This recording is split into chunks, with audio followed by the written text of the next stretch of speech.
So, imagine how ridiculous this is. I'm taking care of an 84-year-old. I have to email out like 75 pictures to his doctor on his behalf and a bunch of other stuff I've compiled. I put into a file for him. But the only reason why I'm emailing this for him is yesterday my roommate had a doctor's appointment for the mold and the sickness and the emergency room visits. They told him to bring the pictures with him. He forgot to bring any pictures. So he called crying that he needs pictures all the way, like literally in Lowell, Massachusetts. Meanwhile, I'm in Rochester, New Hampshire, and I can't drive. And he knows that. I'm like, what do you want me to do about it? No, I don't know. I forgot.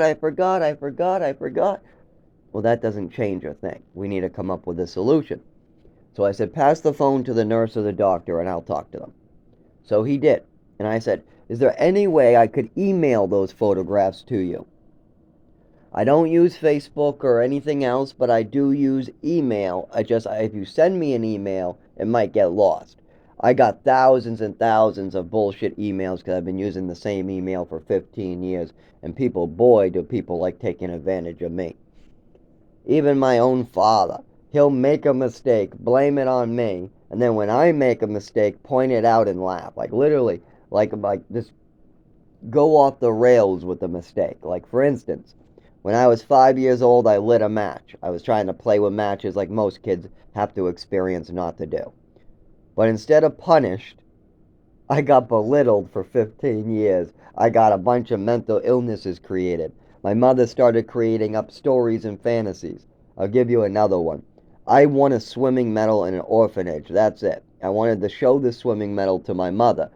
Show my accomplishments to my mother and get a good job. But in my family, we don't get that. At least I didn't get that.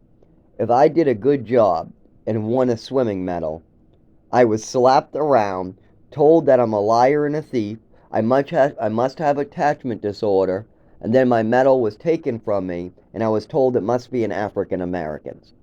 This is the type of behavior in my family. I win a swimming medal. Do I get a good job? No, I get belittled. I get all this crazy mental shit. Just like with the matches. I light a match and I must be burning the house down. Why is there no burnt house then? Why is my mother the only one pushing this narrative and I'm going, yes, no, I don't know, yes, no. I'm a 4-year-old or a 5-year-old. Of course, I don't know what my mother's doing. She's totally twisting a kid's mind and trying to brainwash him. I didn't even know what brainwashing was at age 5. Anyways, so today, I'm trying to send out some emails and trying to help another person who's 84 and doesn't want to do what he's supposed to be doing. Reminds me of my father. Anytime there was anything he should have done, he did the opposite, whatever made him happy. For instance, when I was getting abused in New Mexico, we went to court and he settled all that. He used the money to recoup losses. That's not very parent-like. Or for instance, when he loses something like a USB drive, he goes nuts looking for it, blames me, screams at me, and then smacks me on both cheeks. I turned the cheek. When he smacked me and put his hands on me, I turned the other cheek. Then he slapped that cheek, and I turned the other cheek again. I would have turned the cheek all day. He could have slapped me around all day. My mother slapped me for years. I'm used to it. I got kids beating me. I got mothers slapping me. I got drugs being put into me. I'm ODing at age 7. I'm getting full bottles of Epicac. I'm getting trafficked all over the country. I'm going to New Mexico to be choked and given food poisoning and thrown around. So, a father smacking me over a USB drive that he lost. And what's even worse is I already helped him at that time, too. I told him to check his bag. I said, it's probably in the bag because it was breaking on the side.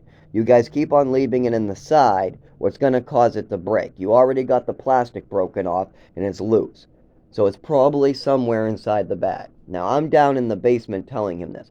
He starts getting violently angry, screaming, I must have stolen it. I'm some thief. I must have done it. I must have stolen it. So then I go upstairs to help him. I go into the bag. That's the first place I look, is where I told him to look, inside the bag. So I look in the bag. Wouldn't you know, it's right in plain sight. So I grab it and I say, Dad, here it is. Now, was he thankful that I helped him? Did he say, thank you for helping me? Did he say, thank you for giving me information? No, he slapped me around and called me a thief and said it was all my fault. I'm not kidding. This is how these 80-year-olds are. So today, we got an 84-year-old that lives with me that seems to forget a bunch of stuff, and now he's out smoking, going for fun, hanging out with Gary, a friend of his. Meanwhile, he has a pile of work he's supposed to be doing. Now, I need his doctor's email. I had him write it down, and I had to put it in his med box. But sometime this morning, he has moved it. It's no longer in his med box. So I have to ask him, where did you move your doctor's email? I have everything ready to be sent out for yesterday, the stuff you're supposed to be doing. I got my own stuff to be doing, David, and I'm wasting all my time working with my father's mess that he left, my roommate's mess that he left. Meanwhile, I can't even do what I want to do. What I want to do is go to work, go to a doctor and get treated for my condition, have them, actually write down what's going on with me, and live a normal life. But every time I try to do that, I run into a wall of my fathers and mothers. Like, for instance, recently I went to try to go to the doctors because my urine turned black. Do you think they ran any test or treated me like they treat you? No. As soon as I came in the door, they think that I'm making up that my urine is black. They think that this is some kicks I get from it. Instead, I get angry because they're treating me for a mental illness when I have a physical illness. Do you know how ridiculous it is for your whole life, like to have a broken leg and have them tell you to go to a psychiatrist for a broken leg? That's fucked up shit. But see, there's a whole nother part of this. I can't blame the doctors. The doctors are behaving this way because they're reading my file. And my file was created by my mother and father through fraudulent information and fantasies, total mental illness fantasies. Like if I won a medal, that got turned into a bunch of stuff. If I lit a match, it got turned into a bunch of stuff. And sometimes there was just straight up storytelling by my mother, like the schizophrenia. My mother really wanted me to be drugged on schizophrenic medication, even though I was not schizophrenic, and still to this day I will never be schizophrenic. But my mother still wanted me to get harmed by those medicines, and she still wanted me to be drugged or be given heavy doses of those on top of the Thorazine, on top of the Seroquel, on top of the Trazodone, on top of the Remeron, on top of the Risperidone. Actually, Remeron came later, but Risperidone was making my nipples leak in front of my nephew and his stepmother. So I remember that one just well. Anyways, so think of that for a second. I want to live my own life. I want to live my life. But instead, I'm cleaning up my father's mess. I'm cleaning up my dead mother's mess. I'm taking care of disabled people around me. And all these people over 60, they think they're special. These baby boomers. They think they don't have to work like the landlord. He goes, I have no money to fix my buildings, is what he tells the state. He owns like 100 properties and lives in a beachfront property. Sometimes you have to downsize. If COVID wiped you out, then you might have to sell your house or sell one of your properties off to invest in one of your other properties. But that's unthinkable. He might have to downsize his living standards. He won't be able to live in a mansion on the beach anymore. He won't have $1 million home anymore. Well, we can't have that. Let's just have the tenants have no light bulbs. So they for the last 7 years or so, we've had no light at nighttime. I hear it all the time, people falling down the stairs. We got videos of this as well. This stuff is so common. The landlord is struggling financially because he has $1 million home. He's living beyond his means. So he puts the cost on the tenants. That's that baby boomer mentality.